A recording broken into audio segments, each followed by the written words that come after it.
नमस्कार मित्रांनो, आमच्या चॅनलवर नवीन असाल तर चॅनलला नक्की सबस्क्राईब करा, म्हणजे तुम्हाला मालिकेचे नवनवीन एपिसोड सर्वात अगोदर पाहायला मिळतील। तर तुला शिकवीन चांगला धडा या मालिकेमध्ये काय घडलं। इकडे चारुवासनी अक्षराच्या घरी फोन केलेला असतो, पण चारुवास सोबत अक्षराच्या घरचे कोणी धड बोलत नाही। तर अक्षरा त्यांच्यासोबत विनवण्या करते, पण अक्षराचे बाबा आणि इरा चारुवासला खूप सुनवतात। त्यामुळे चारुवास फोन ठेवल्यानंतर चिंतेत असतात। तर चारुवास भुवनेश्वरीच्या रूम मध्ये जातात आणि बोलतात, भुवनेश्वरी की अक्षरा या घरात आली होती का? आम्ही नसताना या घरात अक्षरा आली होती का? तू तिच्यासोबत काय केलं? कारण की अक्षराच्या आईने आम्हाला सांगितलं होतं की अक्षरा या घरी येणार आहे आणि ती या घरात येऊन गेली का? मला सांग, तू आम्ही नसताना ती या घरात आली असेल, तू तिचा अपमान केलेला असेल, तेव्हाच ते लोक असे वागत आहे। तू खरं खरं सांग। तर भुवनेश्वरी चुप्प असते, तरी तो चारुवास तिला विचारते। भुवनेश्वरी बोलते, आम्ही काही नाही केलं आहे, आम्ही अक्षरा यासाठी किती जंगी तयारी केली होती, तुम्ही बघितलं नाही का? भुवनेश्वरीचं तोंड फुटत नाही। तर चारुवास म्हणतात, तू मला नको सांगू, कारण की मी तुला आजचं ओळखत नाही आहे, मी तुला खूप वर्षापासून ओळखत आहे। तू कशी आहे, पातळेंत्री बाई आहे आणि तू काय करू शकते हे मला चांगल्याने माहीत आहे। तू खरं खरं सांग, तू काय केलं अक्षरासोबत? भुवनेश्वरी बोलते, तुम्हाला एवढं पातळेंत्री वाटते तर बघा, त्यांनी आमचं लग्न तोडलं तर आम्ही पण त्यांचं लग्न टिकू देणार नाही। हे जेव्हा भुवनेश्वरी उच्चारते तेव्हा चारुवास एकदम डोळे उघडते। चारुवास बोलतो की एक गोष्ट लक्षात ठेव, जेव्हा तुझा हा चेहरा अधिपती समोर येईल तेव्हा तो तुझं काय करेल तुला माहित नाही।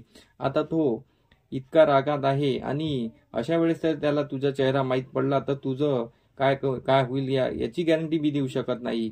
तर भुवनेश्वरी बोलते, अहो तो आमचा मुलगा आहे, आमचा लेक आहे आणि तो आमच्या शब्दाबाहेर नाही आहे।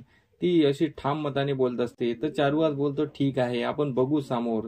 तर चारुवास तिथून रूम मधून निघून जातात। इकडे अक्षराचे बाबा आणि अक्षरा बोलत असतात।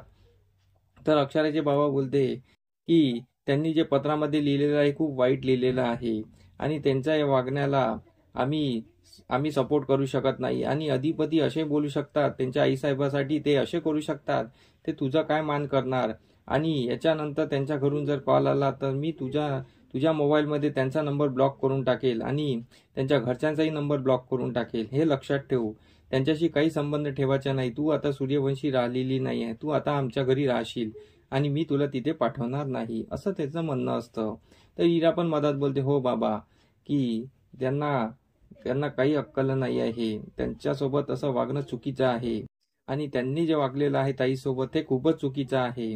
आता समोरील भागात आपल्याला हे पाहणं रंजक ठरणार आहे की अक्षरा त्या घरी जाणार का, की अधिपतीला यांचा सर्व खरा चेहरा दिसणार।